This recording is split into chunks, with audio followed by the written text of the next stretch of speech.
सच्चिदानंद सद्गुरु साईनाथ महाराज की जय।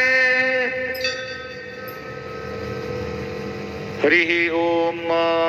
इदं विष्णुर्विचक्रमेत्रे धानि दधे पदं समूढमस्य वाग्गुसुरे स्वाहा।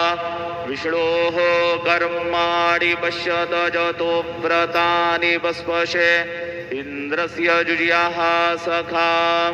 विद्युद्दावसमप्रभां मृगवति स्कन्दस्थितां भीषणां कन्याभिः करवालखेटविलसद्धस्ताभिरासेवितां हस्तैश्चक्रगदासिखेटविशिखांश्चापङ्गुणन्तरजनीं बिभ्राणामनलात्मिकां शशिधरां दुर्गां त्रिनेत्रां भजे।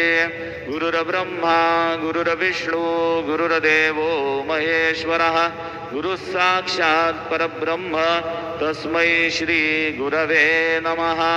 सद्गुरु साईनाथ देवताभ्यो नमः। प्रातःपूजनार्थे गन्धाक्षतपुष्पैः सम्पूज्य मधुधूपः वनस्पतिरसोद्भूतो गन्धाढ्यो गन्ध उत्तमः। आग्रेय सर्वदेवानां धूपोऽयं प्रतिगृह्यताम्। धूपमाग्रापयामि साज्जञ्जवर्ति संयुक्तं वन्दिना योजितं मया। दीपं गृहाण देवेश त्रैलोक्यतिमिरापः। दीपं दर्शयामि दीपानान्तरेण नैवेद्यं निवेदयामि। चतुष्कोणमण्डलं कृत्वा तदुपरि नैवेद्यपात्रं निधाय गायत्रीमन्त्रेण पात्रं प्रोक्षयेत्। सत्यन्वर्तेन परिखिञ्चामि धेनुमुद्रयाममृतीकृत्य गरासमुद्रया।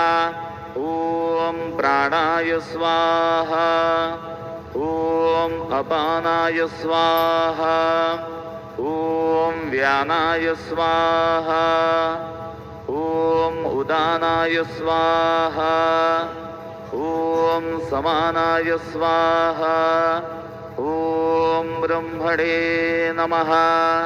नैवेद्यमध्ये पानीयं समर्पयामि पुनर्नैवेद्यं निवेदयामि।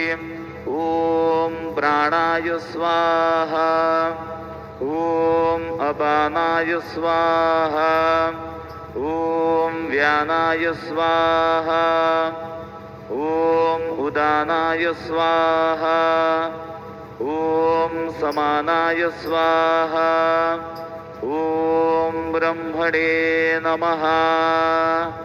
नैवेद्यं समर्पयामि हस्तप्रक्षालनं समर्पयामि मुखप्रक्षालनं समर्पयामि करोद्वर्तनार्थे चन्दनं समर्पयामि तथा च मङ्गलारार्तिकदीपं दर्शयामि।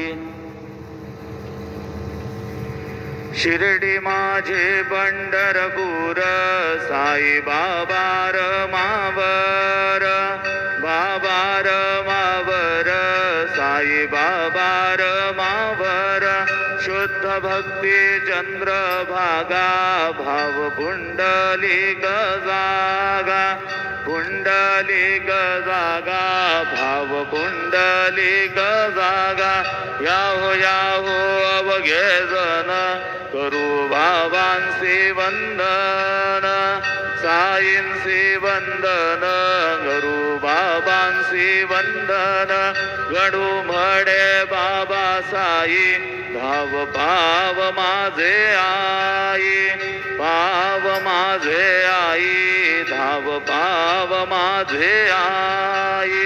श्री सच्चिदानंद सद्गुरु साईनाथ महाराज की जय।